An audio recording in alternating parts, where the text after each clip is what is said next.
اور یقیناً بعد کا وقت تمہارے لیے پہلے سے بہتر ہوگا۔ جانتے ہیں تہجد ذریعہ ہے اللہ سے ملاقات کرنے کا، بنا کچھ بولے اپنی بات اللہ تک پہنچانے کا، نصیب کے لکھے کو بدلنے کا، اپنی ہر خواہش کو پورا ہوتے دیکھنے کا۔ افضل ترین عبادت، ہر دعا کی راحت، محبت کا دوسرا نام ہے تہجد۔ محبت کا دوسرا نام عشق کی انتہا ہے، دعاؤں کا رخ موڑ دیتی ہے، وہ آخری تیر جو خالی نہیں جاتا، ایسا مرہم جس کے پاس ہر زخم کا علاج ہے، ناممکن کا ممکن میں ہو جانا، اللہ تعالیٰ کا فیورٹ بننا، اللہ کے قریب ہو جانا۔ تہجد کی نماز سے انسان دنیا کی محبت سے بچتا ہے۔ تہجد اللہ کی لاڈلی عبادت ہے، تو سوچو پڑھنے والا کتنا اللہ تعالیٰ کو عزیز ہوگا۔ حضرت حسن بصری رحمۃ اللہ علیہ کے پاس ایک نوجوان آیا، کہنے لگا کہ حضرت دعا کریں کہ تہجد کی توفیق مل جائے۔ فرمانے لگے، اے دوست، تم دن کے اعمال ٹھیک کر لو، رات کے اعمال کی توفیق اللہ تمہیں خود دے دے گا۔ ہمارا جسم دنیا کے کاموں کے لیے راتوں کو کتنی دفعہ جاگا ہوگا، ہم ان راتوں کی تعداد بھی نہیں گن سکتے۔ اللہ تعالیٰ ہمیں اپنے لیے راتوں کو جاگنے کی توفیق عطا فرمائے، آمین۔ کبھی کبھار ایسا بھی ہوتا ہے کہ جب ہم جائے نماز پر اللہ سے مانگنے کے لیے بیٹھے ہوتے ہیں تو نہ آنکھوں سے آنسو نکل پاتے ہیں اور نہ ہی زبان سے کوئی بھی دعا لفظوں کی شکل میں کہی جاتی ہے، بس عجیب سی کیفیت ہوتی ہے۔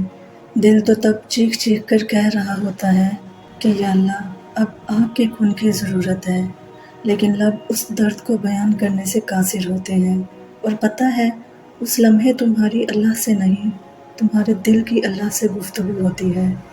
اور جب ٹوٹا ہوا دل خود اللہ کی بارگاہ میں جا کر اپنی کرچیاں سمیٹنے کی فریاد کرتا ہے نا، تو اللہ اس کے لیے مدد نہیں بھیجتا، بلکہ اللہ پھر وہ کرچیاں خود سمیٹتا ہے۔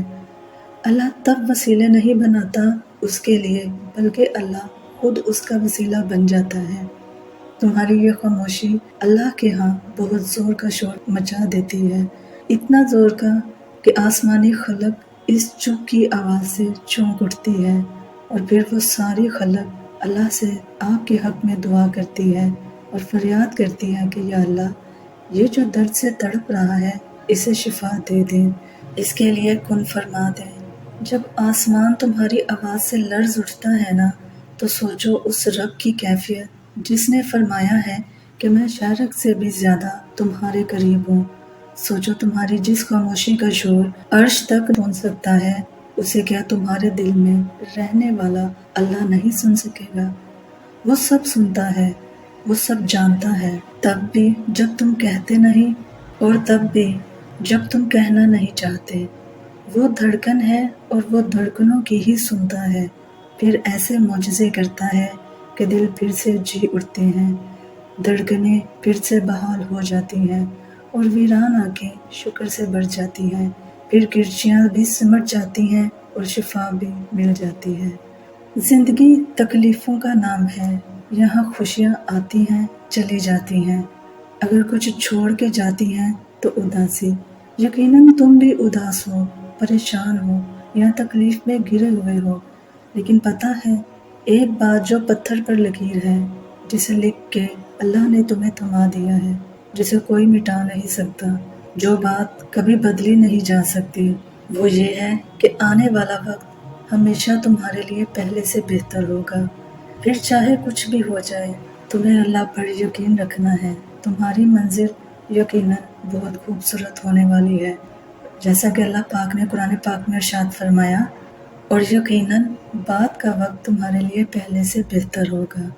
اللہ واقف ہے تمہاری ہر چھوٹی سے چھوٹی اور بڑی سے بڑی پریشانی سے، اسے معلوم ہے تمہارے دل و دماغ کی کیفیت، وہ واقف ہے تمہارے ہر دکھ درد سے اور ہر اس انسان سے جس نے تمہیں تکلیف دی، وہ گواہ ہے ہر اس تلخ لفظ کا جو تمہیں لوگوں سے سننے کو ملے، وہ گواہ ہے تمہارے ہر ایک آنسو کا جو تکلیف پہنچنے پر تمہاری آنکھوں سے نکلے۔ جن آنسوؤں کو تم بیکار سمجھتے ہو وہ اللہ کے نزدیک بہت قیمتی ہیں۔ وہ گواہ ہے تم پر آنے والی ہر اس آزمائش کا جو تمہیں اس کے قریب لے آئی، ہر اس دکھ بھرے سجدے کا جو تم نے اس کے سامنے کیا۔ اس نے سنی ہے تمہاری جب کوئی اور نہ تھا تمہیں سننے والا، اسی نے دلاسا دیا ہے تمہیں جب کوئی اور نہ تھا تمہیں دلاسا دینے والا، اسی نے سمیٹا ہے تمہیں جب کوئی اور نہ تھا تمہیں سمیٹنے والا۔ اپنے اوپر آنے والی تکلیفوں کو تم تو بھول جاتے ہو لیکن وہ نہیں بھولتا، خود کے ساتھ ہوئی زیادتیاں تم بھول جاتے ہو لیکن اسے سب یاد رہتا ہے۔ بے شک وہ ہر چیز سے واقف ہے اور وہی بہتر انصاف کرنے والا ہے اور تمہارا رب بھولنے والا نہیں۔ یہ دکھ درد تمہارے اس کی طرف سے تمہاری سزا نہیں ہے، یہ آزمائشیں تمہارے ماضی کی خطاؤں کا نتیجہ نہیں ہے، یہ بے سکونی تمہاری اس کی تم سے ناراضگی کی وجہ نہیں ہے، یہ اس کے طریقے ہیں تمہیں خود تک بلانے کے، یہ بے چینی بے وجہ نہیں ہے۔ وہ اپنے محبوب بندوں کو سزائیں نہیں دیا کرتا، وہ جن سے محبت کرتا ہے انہیں تکلیف میں نہیں چھوڑا کرتا، وہ تمہاری دعاؤں میں اٹھنے والے ہاتھ خالی نہیں موڑتا، وہ تمہارے سجدوں میں بہتے آنسو بے مول نہیں چھوڑتا، وہ تو تمہاری خاموش دعاؤں کو بھی بڑے غور سے سنتا ہے، وہ تمہاری سسکتی فریادیں اپنے پاس سنبھال لیتا ہے، وہ جب تمہیں سجدوں کی توفیق دیتا ہے تو تمہارا انتظار کرتا ہے، وہ جو تم سے 70 ماؤں سے زیادہ محبت کرتا ہے وہ بھلا کیسے تمہیں درد کی شدت سے گزار سکتا ہے۔ یہ بس آزمائش ہے جو وہ اپنے محبوب بندوں کو دیتا ہے۔ آخر میں میری آپ سب لوگوں کے لیے دل سے دعا ہے، اللہ پاک آپ سب کو اپنے حفظ و امان میں رکھے، خیر و عافیت سے رکھے، آپ سب کی تمام نیک دلی حاجات کو پورا کرے، آپ سب کی تمام پریشانیوں دکھوں تکلیفوں کو دور کرے، آمین ثم آمین۔ اپنا خیال رکھیے گا، دعاؤں میں یاد رکھیے گا، اللہ نگہبان۔